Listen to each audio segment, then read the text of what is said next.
So this video is going to be all in blue ink, and that is because blue is supposed to help you remember. He also told us that if you have mint, so peppermint or some type of gum before an exam, that also helps you to remember information.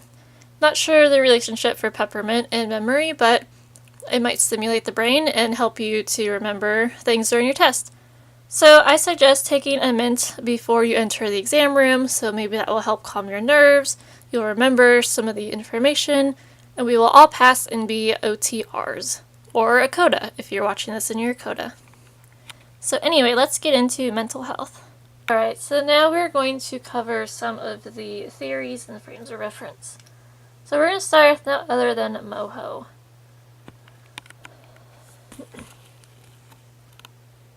So MOHO really looks at your occupational engagement, and we want to know, are the activities purposeful, relevant, and meaningful to the client? So you might have had a joke in your program that, oh, we picked MOHO for everything. And really it's true, because we want to find purpose for our client. Is the activity we're doing relevant for the client? And do they find it meaningful? If they don't find it meaningful, they're not going to be motivated to do it, and then they're not going to progress. So there are 3 areas in MOHO. There's volition, habituation, and performance capacity. So volition is your thoughts and feelings that really motivate the person towards the goal that they're trying to accomplish. Habituation are your roles and habits, or roles and routines. So think of habituation, the word habits in there. So this is what happens that's reoccurring, what are their habits? Are they good habits? Are they bad habits? We want to look at those and really help them to become more organized in their life. And then the last one is performance capacity. So this is, you look at the physical and mental skills needed to complete the occupation. You want to look if you're doing a dressing task, do they have the physical capability to do it? Do they have the mental ability to remember the steps to do it? You want to look at things like that. So when we use MOHO for evaluation, we want to explore their history and their goals and really what they want to accomplish. Next one is PEO, or person, environment, occupation. So the name kind of says it all, so we want to look at their environment, we want to be flexible and offer change. So this one is a triad, so they all relate to one another. So the person will be successful at their occupation if they're successful in their environment. So if one of those 3 is off, there might be dysfunction. So that's kind of how you look at PEO, it's a continuum of the 3. EHP, or ecology of human performance. So ecology, again, means environment. So this one we look at the client's context, so their environment. So we look at their cultural environment, their physical environment, or their social environment. So is something off there that's prohibiting them from being successful at their occupation? If there is, then we can make a change, we can adapt it, or we can completely eliminate it, depending on what it is. Alright, next one is occupational adaptation. This is how a client adapts to their environment. So you really want to focus on those skills of the client, so sensory motor skills, cognition, psychosocial skills. So we want to look at those while looking at the client and their environment. So adaptation, the word kind of says adapt. So if there's a problem with sensory motor, how can we adapt that so they can be successful?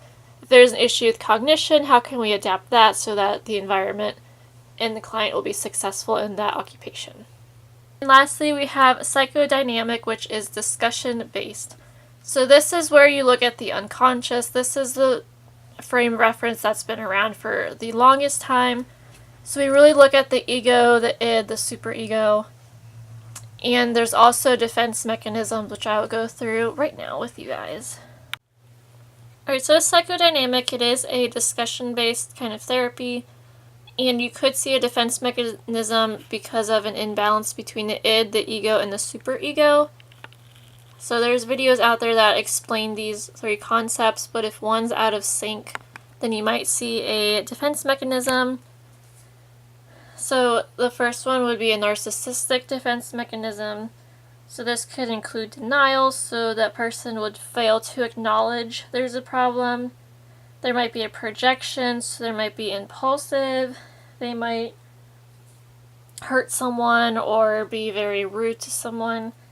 And then there's splitting, which is your positive and negative thoughts and feelings go, wishy-washy, so you're like, I don't know what to do, kind of thing. So that's what that one is. You can't really see it, there's a glare, I'm sorry. Next would be an immature. So passive aggressive, you put aggression towards other people.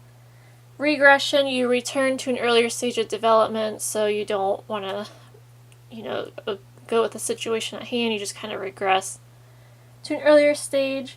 Somatization, this is when you have those thoughts and feelings of pain and then you put them into physical pain. But nothing's really causing pain, you just think that there's pain. The third type is neurotic. So rationalization, you might have self-justifying to hide the real reason of a problem. Repression, you could block the consciousness and block painful memories. So repression, you're like repressing it back in. Displacement, you might redirect emotions to something less threatening. So an example of this is if a child is very angry at their mom, they might not hit their mom, they might hit their brother instead because it's less threatening to hit the brother than the mom. And reaction, reaction formation is the last one there, and that's switching from unacceptable impulses to the opposite. So if you want to hit someone, you end up hugging them instead. And the last one would be mature. So humor, you use comedy to express your feelings. Sublimation, you redirect energy from something unacceptable to something accepted. And then suppression is you avoid thinking about negative thoughts. So really mature is where we hopefully all want to be, but sometimes it might get out of balance and you might be in a different stage. So to address these in group, you want to set limits, especially if they're aggressive. Set limits, remove them from the group if anything happens. Just set guidelines for the group because you want everyone to be safe. You don't want someone to be passive aggressive and just start hitting people. That's no fun, so you want to either remove them from the group or, really just set those boundaries first.